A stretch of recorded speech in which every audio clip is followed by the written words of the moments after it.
గుండె నిండా గుడి గంటలు సీరియల్ అండి. ఈరోజు ఎపిసోడ్లో ఏం జరిగిందో చూద్దాము.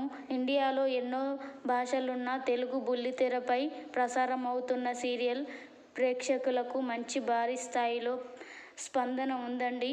అయితే ఈరోజు ఏం జరిగిందో ప్రసారంలో చూద్దాం. మనోజ్ రోహిణి ఇంటికి రావడంతో వాళ్లకు హారతి ఇచ్చేందుకు ప్రభావతి రెడీ అవుతుంది. అంతలోనే సుశీల చెప్పడంతో మీనా హారతి ఇవ్వబోతుంది. అది చూసిన ప్రభావతి తిట్టబోతుంది. అప్పుడు సుశీల వార్నింగ్ ఇవ్వడంతో ఆగిపోతుంది. ఇదంతా అయిపోయిన తర్వాత వర్ధన్ హాస్పిటల్లో ఉంటాడు. అప్పుడు అతడు కోమాలోకి వెళ్ళిపోవడంతో పోలీసులు విచారణ ప్రారంభిస్తారు. వర్ధన్ చివరిగా బాలు కారు ఎక్కడిని చెప్పడంతో అతని దగ్గరికి వెళ్ళారు. అక్కడ బాలు జరిగిందంతా చెప్తాడు. దీంతో రోహిణి, పూజ కంగారు పడుతుంటారు. పోలీసులు బాలు గురించి ఇంటికి రాగానే ప్రభావతి నోరు పారేసుకుంటుంది. కానీ ఎస్ఐ మాత్రం బాలు ఏ తప్పు చేయలేదని, వర్ధన్ గురించి ఏమైనా సమాచారం తెలిసిందేమో అని తెలుసుకోవడానికి వచ్చాము అని అంటాడు. దీంతో మీనా, చూసారా అత్తయ్యగారు, మా ఆయన ఏ తప్పు చేయలేదని అంటుంది. అప్పుడే సత్యం కూడా నేరం చేసినట్టు మాట్లాడతావు కదా, వాడు ఒక ఆడపిల్ల జీవితం కాపాడడానికి చేయి చేసుకున్నాడేమో తప్ప నా కొడుకు ఏ తప్పు చేయలేదని సీరియస్ అవుతాడు. దీంతో ప్రభావతి సైలెంట్ అవుతుంది. ఆ తర్వాత పక్కనే ఉన్న కానిస్టేబుల్ ఎస్ఐతో, సార్, ఆ వర్ధన ఒక నెంబర్తో పదే పదే కాల్ చేస్తాడు. ఆ నెంబరు ఇదిగోండి అని చూపిస్తాడు. అప్పుడు అక్కడే ఉన్న మనోజ్ అయితే, ఆ నెంబర్ ఎవరిదో మీరే కాల్ చేసి చూడండి అంటాడు. దీంతో ఆ ఎస్ఐ ఆ నెంబర్కి కాల్ చేస్తాడు. అప్పుడు రోహిణి ఫోన్ రింగ్ అవుతుంది. దీంతో అందరూ షాక్ అవుతారు. అంతేకాదు, అంటే వాడు ఏడిపించేది నిన్నేనా అని సత్యం ప్రశ్నిస్తాడు. అప్పుడు బాలు వాడి దగ్గర ఆ పార్లర్ అమ్మాయి ఎందుకు ఉంది అని అడుగుతూ అందరిలో డౌట్ కలిగేలా చేస్తాడు. అందరూ డౌట్ పడడంతో రోహిణి, నాకు ఆయన కాదు, వాళ్ళ వైఫ్ కాల్ చేసింది.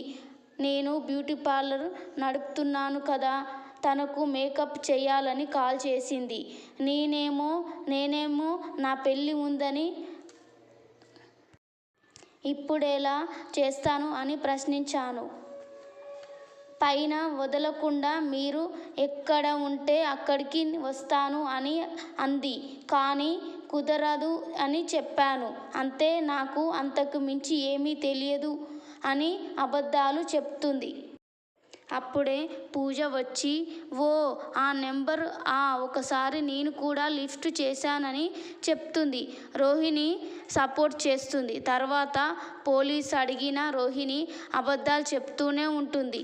పోలీసులు వెళ్ళిపోయిన తర్వాత బాలు, నాకు ఎక్కడో తేడా కొడుతుంది. సరిగ్గా వాడు నా క్యాబులో తన్నులు తిన్న వాడి సెల్ నుంచి ఈ పార్లర్ ఆమెకు అని కాల్ రావడంతో నాకు జీర్ణం కావడం లేదు అంటాడు.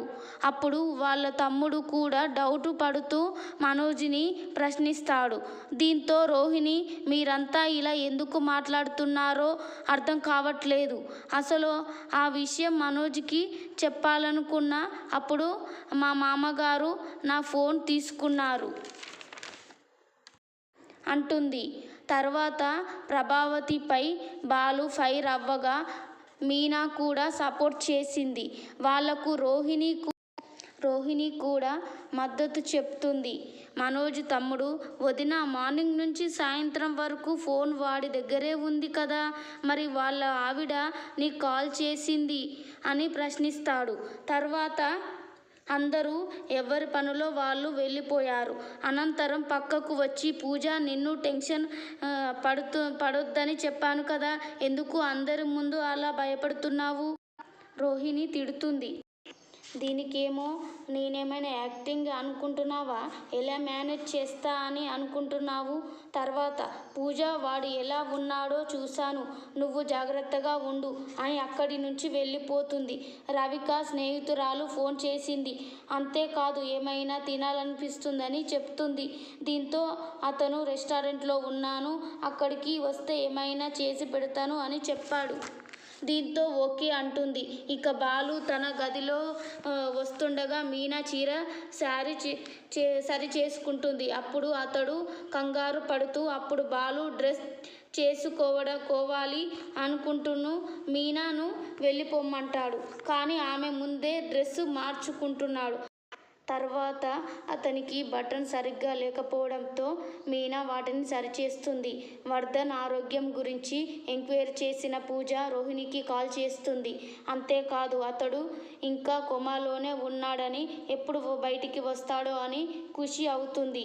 అంతేకాదు బయటికి వచ్చి ప్రభావతికి హగ్ చేసుకుంటుంది.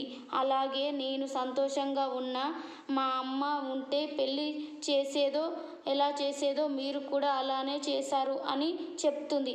అప్పుడు ప్రభావతి కూడా ఆమెపై ప్రేమని చూపిస్తూ మాట్లాడుతుంది. అదే సమయంలో మీనాని తిడుతుంది. ఇలా ఈరోజు ఎపిసోడ్ అయిపోయింది. రేపటి ఎపిసోడ్లో ఏం జరుగుతుందో